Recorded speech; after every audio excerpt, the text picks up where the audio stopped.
Guys, check nyo tong bagong box ng 4-in-1 car wash bendo ko. Ayan. Guys, naka-forme ka na to. Para waterproof tsaka scratch proof na siya. Tapos yung plywood natin 3/4. Marine plywood yan guys ha. Hindi yan ordinary. Ayan o. Marine plywood. Guys, ang ganda oh. Ganda ng pagkagawa oh. Forme ka na yan guys. Forme ka na yan. Tapos may alloy trim na siya yung mga gilid niya. Ayan, ganda.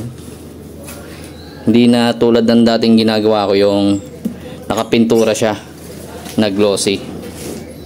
Ayan, ito na pagkakagawa ko dito guys ha. Mga nakaporme ka na yan guys ha. Porme ka na yan, scratch proof tsaka waterproof na yan. Ayan. Abangan nyo kung paano yung pagkakatapos nito. Ito yung isa kong box pa. Natapos ko na. Ayan. Sticker na lang yan. Hindi ako na yung sticker. Yung sticker na kinakabit ko dyan guys, vinyl sticker yan. Tsaka waterproof yan ha. Hindi basta ordinary sticker yung kinakabit ko. Waterproof yan guys. Tsaka vinyl.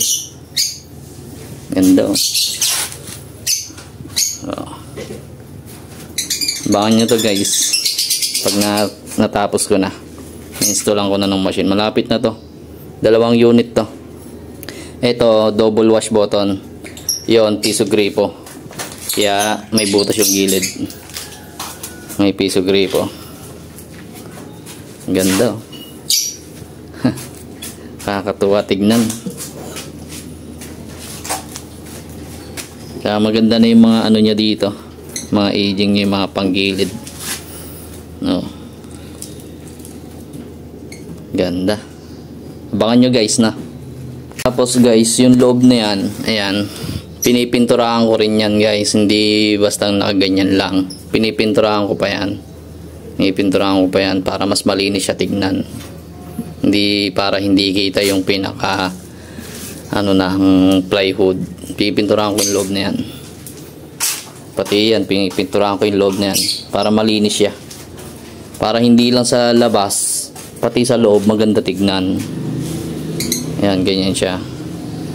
Inuunti-unti kong ipulido lahat ng ginagawa ko para kahit papano talagang matuwa yung mga o-order ng 4-in-1 car wash bendo ko.